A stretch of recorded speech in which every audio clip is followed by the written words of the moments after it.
البنات، كي دايرين؟ كنتمنى هذا الفيديو يلقاكم في احوال جيده. اليوم مبارك اباشركم بديت التحضيرات ديال رمضان. واول حاجه غنحضرها هي سليلو او السلو او الزميطه، كلها كيقول لي على حسب المنطقه ديالو. وسليلو كديروا بطريقه مبسطه، ماشي بحال سليلو ديال النفاس او ديال المراه ملي كتولد، ولا سليلو ولا اخر. هذا ديال رمضان كيكون فيه غير المقادير عاديه وبسيطه اللي الواحد ياكلها في الفطور، وتعاونوا شويه في على النهار الاخر الصيام ديالو.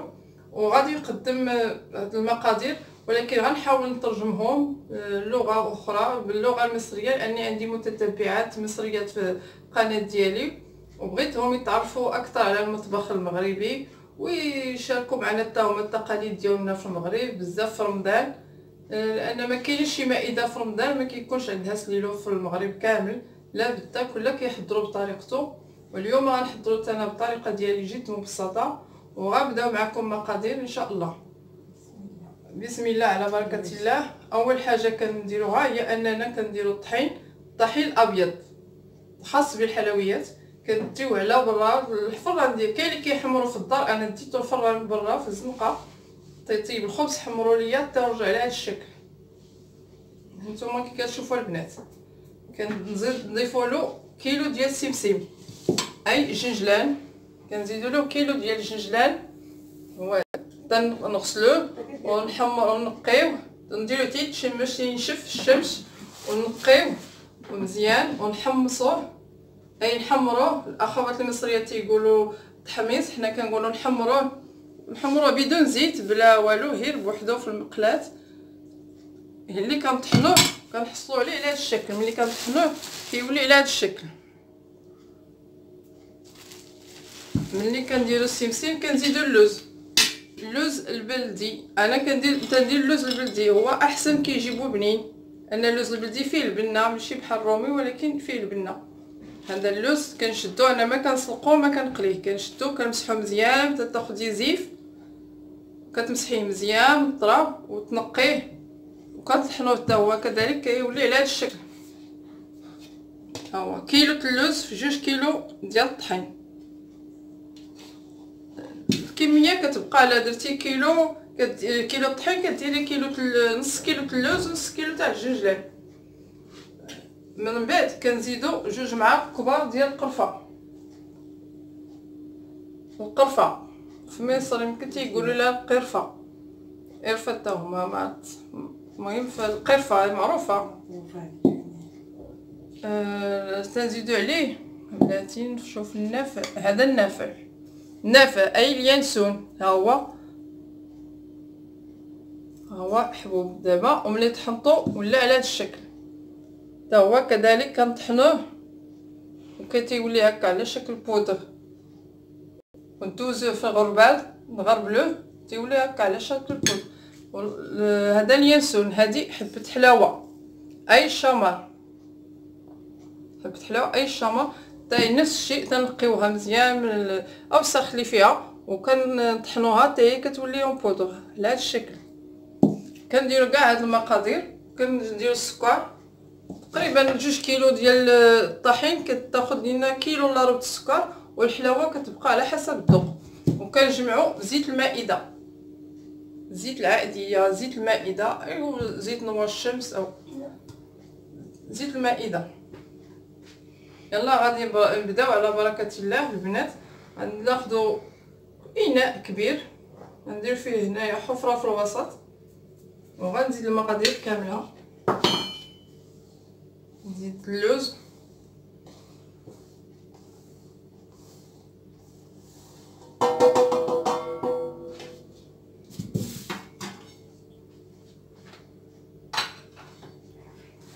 نعاود ندير الحفره هنا في الوسط،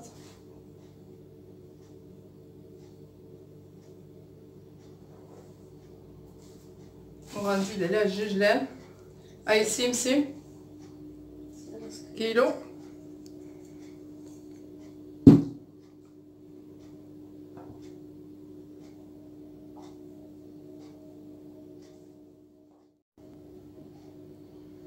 جوج معالق القرفه هانتوما كبار،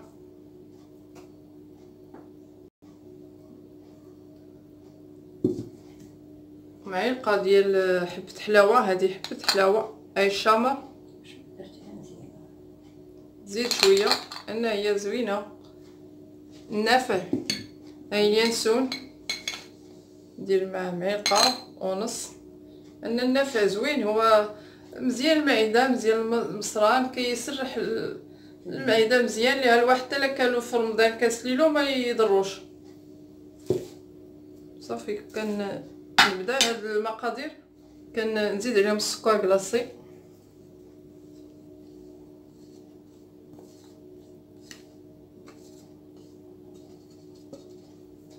ما درتش كيلو كله، درت تقريبا هي كيلو الا ربع حتى كنخلط وندوق. الا خصني السكر هي اللي غندير السكر. وغادي نبقى هكا تنبسو هاد الطحين هو هاد الخليط. كنديرهم كتخلطوا مزيان مع بعضهم. هي اللي كنجمعوهم بالزيت. ما تجمعيش البنات، ما تجمعوش من الاول بالزيت. حاولوا هكا تجمعوا مزيان.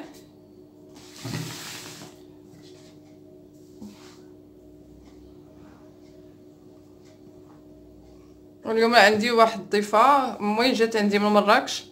ان في رمضان هاد التحضيرات ديال رمضان دائما قبل ما ندير القناه دائما الا ما مشيتش عندها مراكش كتجي عندي هي هنا لداري. كنوجدو مجموعين.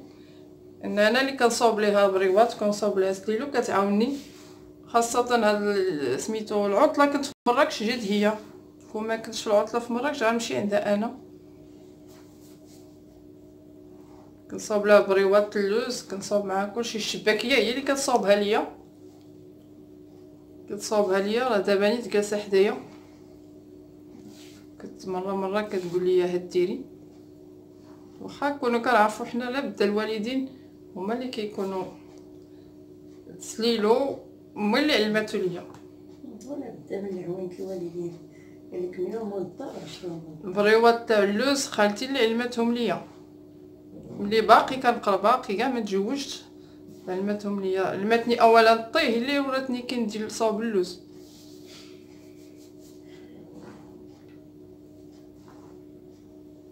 هذا هو السليلو عندنا المعتمد. كي قلت لكم ملي كنت في دارنا باقي كاع ما تزوج، حتى ملي تزوجت نفس السليلو هو اللي كندير.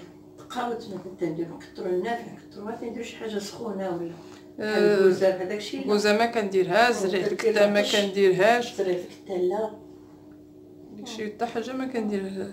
النافع وليان هذا وحبه حلاوه وجنجلان داكشي كلشي مفيد. والقرفه مفيد للصحه وما كيضرش. وكاين اللي تيجمعوا زيت العود، حنا ما تناكلوش زيت العود كيتسحبوا.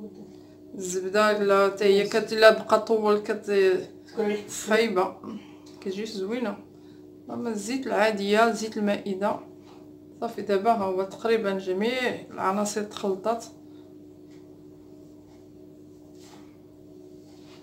غندير الزيت، نبقى ندير شوي بالزيت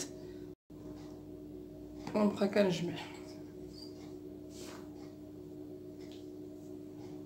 دابا هانتوما كيبان لكم البنات. غناخذ الزيت غنديروه هنا الوسط ونبقى هكا كنخلط.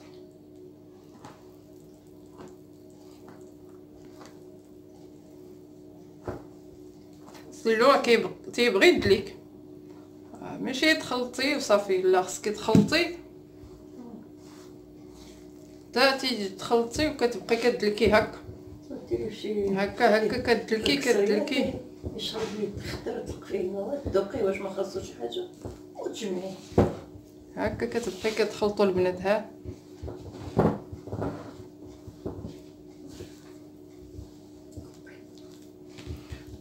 هي روان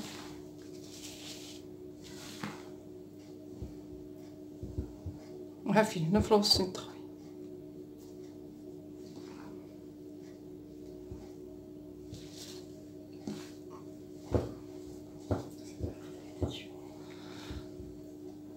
هانتوما البنات غادي نبقى نخلط هكا تيتجمع ليا. اللي نعاود نرجع باش نوريكم الطريقه كي غادلكيه. تبقاي تدلكي فيه مزيان باش ديك العناصر دوك القوام داكشي يدخل في الدقيق مزيان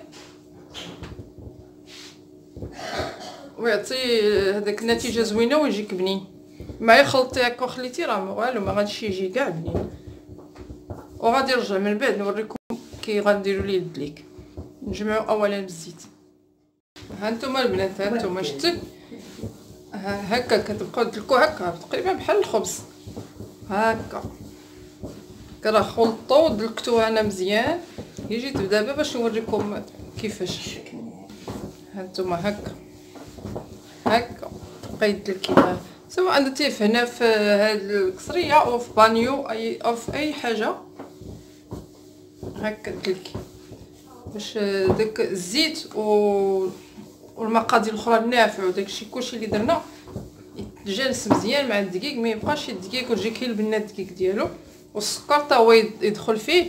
تقريبا هاد الكميه اللي قلت لكم دخلت ليا كيلو الا ربع السكر كلاصي، سكر غبره، سكر اون بود،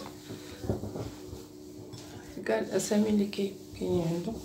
سكر كلاص هكا صافي تيتجانس مزيان.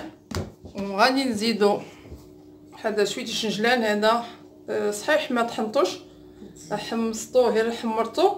وغادي نديرو هكايا باش نتزين. هذا اختياري، اللي بغى يخليه هكا كيخليه، اللي بغى يزينو بهذا الشكل ديالو.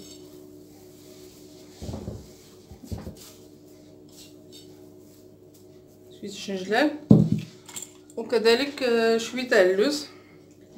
اللوز حمرته وقليته وهرمشته غير هكا.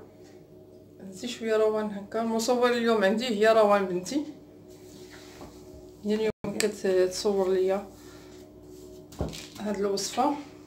هانتوما اللوز كي قلت لكم شديتو سلقتوه حمرتو وحمصتو في الزيت، قليتو في الزيت وهرمشتو هكا. وغادي نديرو حتى هو باش الواحد ملي يكون ياكل يجيو دوك الطريفات ديك القرمشه تاعت اللوز.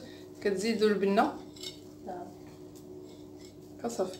وغادي نخلط هاد العناصر هكا مزيان حتى تيتخلط ليا مع السليلو ديالي. وغندير لها غير دابا غير هكا ما ندلكوش، نخلطها كلها مع سليلو. وغادي نوريكم الشكل الاخير ديالو كيفاش غادي نزينو. وطر رمضان ان شاء الله. وغادي نوريكم كي كنحطو كي كنقدمو. يلا تنصاوبلو في البلا فاش غادي نقدمو لكم تشوفوا الشكل. كاين واحد يمكن لي يقدموه الضيافين ديالو، الا كان عنده الضيافين في الفطور كيمكن ليه يحطوه في الطبله. اما الواحد ملي تيكون هو وليداتو راه كيحطوه في طبيصلات طويجلات في اي حاجه. ولا نهار الاول في رمضان واحد تيفرح برمضان كيزين الطبلات تكون مزينه بشكل خاص. يلا تنعاودو نتلاقاو. هانتوما البنات كي قلت لكم هو كملتو. درت ليه تزيين ديال اللوز والججلان. هذا يبقى اختياري على حسب الرغبه. درتو في هذا التبصيل ماشي هو فاش غادي يبقى، هي درتو فيه يبات فيه حتى الغد ليه اللي غادي نصاوبو في بلاستيكه فاش غادي يبقى. الناس اللي خصو يبقى يرتاح باش مرتاح كيعطي اللي كتبان ليه النكهه والمذاق ديالو. دابا غنخليه هنايا حتى الغدا ان شاء الله. هي اللي غادي نصاوب نستفو في بلاستيكه ندوق. الا ما خصو والو نستفو، خصاتو شي حاجه حلاوه ولا شي نسمه نزيدها ونعاود ندلكو ونستفو. والشكل اللي غادي نوريكم اللي درت ليه باش تزينتو هو هذا. درت ليه هذا الشكل. هانتوما درتو في المول العجيب وزينتو على هذا الشكل. كنتمنى ان هذا التزيين ينال الاعجاب ديالكم. واحد سميتو سمحوا لي بلاتي نتفكر اقتراح الواحد يمكن يقدموا المائده ديال في المائده ديالو للضياف في رمضان. هو هذا الشكل. نتمنى يعجبكم. والوصفه ديال السليلو ديالي اليوم هي انتهت. وبقى لي الا نودعكم ونقول لكم شكرا والى اللقاء فيديو جديد. وكالعاده ما تنساوش الاشتراك ولي لايك وبارطاج الفيديوهات ديالي ليصلكم دائما كل جديد. وانتظروني في فيديو قادم ان شاء الله غندير فيه البريوات باللوز. والبريوات تيجيو هائلين ورائعين في المذاق. وشكرا والى اللقاء.